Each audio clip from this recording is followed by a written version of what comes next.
Hi hello అండి, అందరూ ఎలా ఉన్నారు? ఈ వీడియోలో నేను త్రిమూర్తుల పూజ చేసుకున్నానండి. మొన్న వీడియో చూపిద్దామని పెట్టాను మీకు.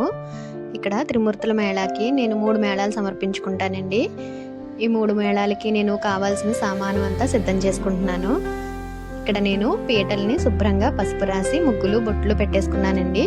ఈ మూడింటిని ఇలా పెట్టుకున్న తర్వాత వీటిపైన తమలపాకులు వేసి వాటిపైన గుప్పుడు బియ్యం వేయాలండి. ఇలా మొత్తం అన్ని ఆకుల మీద 3 పీటల మీద 3 ఆకులు గుప్పుడు బియ్యం వేసుకోవాలి.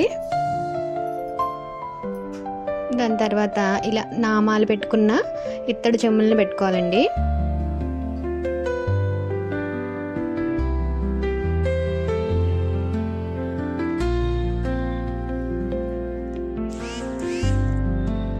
ఇలా ఇత్తడి చెమ్ముల్లో కొంచెం వాటర్ వేసుకోవాలి. కలశాలను సిద్ధం చేసి పెట్టుకోవాలి.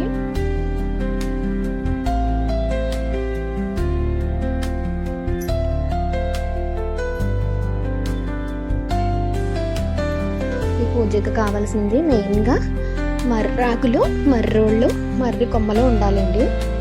ఈ కలశంలో వాటర్ వేసాం కదా, ఇందులో పసుపు, కుంకుమ, అక్షతలు వేసుకోవాలి.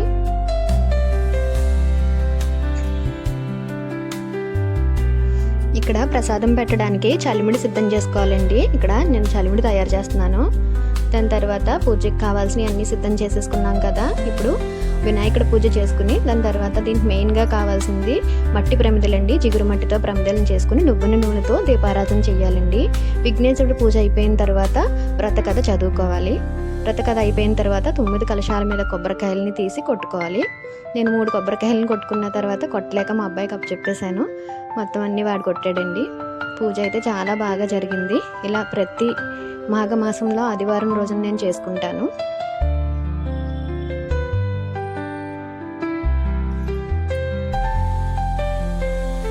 ఈ పూజ అనుకుని చేసుకుంటే ఖచ్చితంగా చాలా మంచి ఫలితం ఉంటుందండి. నేనైతే ప్రతి సంవత్సరం చేసుకుంటాను. Thank you for watching.